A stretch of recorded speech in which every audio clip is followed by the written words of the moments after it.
The morning my husband offered me $150 million to disappear forever, his secretary was already wearing my wedding ring. 3 months later, both of them stood in a federal courtroom, watching everything they had built collapse in front of the entire world. This is the story of how staying calm became the most dangerous thing I ever did. My name is Nora Callahan, and for 7 years, I stood beside my husband, Daniel Griffin, as we built Solace Med, a medical technology company, from nothing into a $4 billion empire. I was the chief operating officer, the person who handled every crisis, solved every emergency, and kept the company moving while Daniel stood in front of cameras and accepted the praise. That morning, when I walked into his office, his secretary, Paige Sutton, was sitting in the chair I had used for years. She looked completely comfortable there, as if the office already belonged to her. A faint lipstick stain marked the coffee mug that had once been mine. Daniel barely looked at me when he spoke. "The papers are ready," he said, tapping the signature line with his pen. "Take the settlement, sign the resignation, and we can all move forward. Paige is done hiding, and once the waiting period ends, we're getting married." I looked down at the agreement. $150 million in exchange for every share, every title, and every claim I had to the company we had built together, side by side, brick by brick. I had already known about the affair for weeks. There had been the hotel charge on our anniversary night, the whispered phone calls that stopped the moment I entered a room, and the sudden excuses that never quite added up. But the affair wasn't what truly broke something inside me. It was the board meeting a few days earlier, when I warned everyone that our newest medical bed, the Sentinel lift, had a potentially dangerous structural defect. Daniel shut my report down in front of the entire executive team. He told me I had spent too many years working in operations and had become incapable of seeing anything except problems. For one long second, my fingers tightened around the wedding ring. 7 years of promises suddenly felt heavier than the metal itself, heavier than the check sitting beside the agreement. I thought about all the nights I had stayed late helping build the company. I remembered sleeping in a hospital chair while Daniel recovered from surgery, refusing to leave his side. I remembered the man I had once loved without hesitation. Then I placed the ring on the desk. Without saying another word, I picked up the pen and signed every document they put in front of me. I didn't ask questions. I didn't argue. I didn't give them the satisfaction of watching me fall apart. Later, I discovered that Daniel had secretly hired an independent laboratory weeks earlier. Their testing confirmed exactly what I had warned the board about. The Sentinel lift had the same dangerous defect identified in my report. Instead of stopping production, Daniel buried the laboratory's findings inside a private file. Paige then authorized the shipments to continue, pushing the product toward hospitals while Daniel protected the company's funding schedule. He had chosen his financial timeline over the safety of the patients Solace Med publicly claimed to protect. Daniel wasn't careless. He was calculating, and that realization made him far more dangerous than I had ever imagined. That night, alone in a rented apartment downtown, I uploaded every risk report, internal warning, testing record, and document I had ever filed to a secure digital vault. I made sure the original timestamps remained intact. I wasn't trying to destroy Daniel. I was protecting myself. By 1 a.m, my phone started buzzing. One message came in. Then another. Then another. Within minutes, 6 department heads had contacted me. Each told me the same thing. They were resigning. They refused to keep covering for decisions they had never approved and could no longer defend. I gave every one of them the same response. The choice is yours. Follow company protocol on your way out. Document everything properly, and don't let anyone claim you were part of some coordinated move. I wasn't going to orchestrate a coup. I wasn't going to threaten anyone. I simply knew that sooner or later, the truth would have to speak for itself. Not a single employee replied. 20 minutes later, his assistant called me in a panic, telling me that 6 departments had resigned within the same hour and that Daniel wanted to know whether I had planned the entire thing. I told her the truth. Loyalty was never something Daniel had truly earned.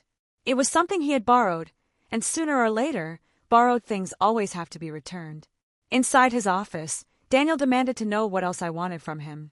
I placed the forged production documents on his desk and looked him directly in the eyes. "They're not leaving because of me," I said. They're leaving because you expect them to take the blame for decisions you made. He told me Solace Med could survive without me. I placed my company badge on his desk. Prove it. Then I walked out without looking back. Later, I discovered that Paige had privately cornered our quality director, Ben Alvarez. She threatened to tell Daniel that Ben was intentionally delaying production unless he signed off on the defective component. Ben knew the component wasn't safe, but fear won the argument. He signed the approval. Afterward, Ben barely slept. Every night, he stared at the ceiling knowing his name was now attached to a decision that could seriously hurt someone. Paige wasn't simply a secretary who had fallen for a wealthy executive. She was building a system where every person around her became another piece she could control, pressure, and eventually sacrifice. A few days later, Solace Med moved forward with a major product demonstration in front of investors, hospital executives, and reporters. They did it despite the warnings I had documented. Then everything went wrong. During the live demonstration, the control panel overheated. The bed suddenly lost its braking function, and a nurse named Maria Chen was badly injured while trying to protect a patient from falling. Within minutes, the demonstration was stopped, but the damage had already been done. When I visited Maria at the hospital, her husband was sitting beside her bed with their young daughter. The little girl kept looking at her mother and asking why Mommy's arm was covered in white bandages. Before Maria was discharged, she squeezed my hand and told me something I would never forget. "I followed every safety procedure exactly," she said. The warning light was already flashing red. Paige told me to continue anyway. Solace Med immediately went into damage control mode. Instead of accepting responsibility, the company publicly blamed Maria and even suggested that problems left behind by my former leadership had contributed to the accident. Overnight, the internet turned against me. Thousands of people called me a bitter ex-wife trying to profit from a corporate scandal. But the situation was far more serious than the headlines suggested. Patients in 12 different facilities were still using the defective beds. Their families had no idea their loved ones could be in danger. Meanwhile, Solace Med's stock price quietly began falling as rumors spread throughout the medical technology industry. Then Daniel took things even further. He filed a lawsuit accusing me of deliberately sabotaging the company. A significant portion of my settlement was frozen, and a court order prevented me from communicating with former Solace Med employees. A few nights later, Daniel came to see me privately. He offered me a deal. "If you withdraw the safety complaint," he said, "I'll drop the lawsuit and release every dollar." I refused. The truth was never something I was willing to sell, no matter how much money he attached to my silence. Several nights later, Daniel appeared on a live business television program. He looked relaxed and confident as the anchor questioned him about the accident. Then she asked one simple question. "Did your former chief operating officer warn you about this defect before the accident happened?" For 4 long seconds, Daniel said absolutely nothing. That silence was all it took. By the next morning, millions of people had watched the clip. And while Daniel was fighting to control the story, the evidence I had preserved was already moving toward people he could no longer silence. Covered something far bigger than either of us had expected. Daniel had secretly pledged a massive portion of his company's shares as collateral for the loan that funded my $150 million settlement. Even more disturbing, the lender behind that loan had a quiet financial connection to Falcon Components, the exact supplier Paige had forced into our supply chain. Falcon was owned by Paige's cousin. In exchange for financing Daniel's payout, Solace Med had signed a 5-year exclusive contract with Falcon. Breaking that agreement would trigger penalties worth hundreds of millions of dollars. Daniel had essentially tied the company to a supplier controlled by Paige's own family. Then Owen found the document that changed everything. Buried inside an old legal archive was a modified prenuptial agreement. It had been altered only weeks before Daniel placed the divorce papers in front of me. One newly added clause gave Daniel the authority to remove me from all company decisions if my settlement exceeded a specific financial threshold. Daniel hadn't decided to remove me after the divorce. He had planned it beforehand. He had deliberately used the settlement itself as the legal mechanism to strip me of my authority permanently. That was when I finally understood Paige's role. She hadn't simply been chasing Daniel because she loved him or wanted his money. She had helped create an entire financial pipeline. Daniel's desperation to get rid of me had become the key that unlocked a fortune for her family. Then another accident happened. This time, someone captured the entire incident on camera. An elderly patient was nearly thrown from a medical bed when its brakes suddenly failed, exactly as I had warned months earlier. The video spread rapidly, and this time the story could no longer be buried inside a corporate press release. Federal regulators finally stepped in.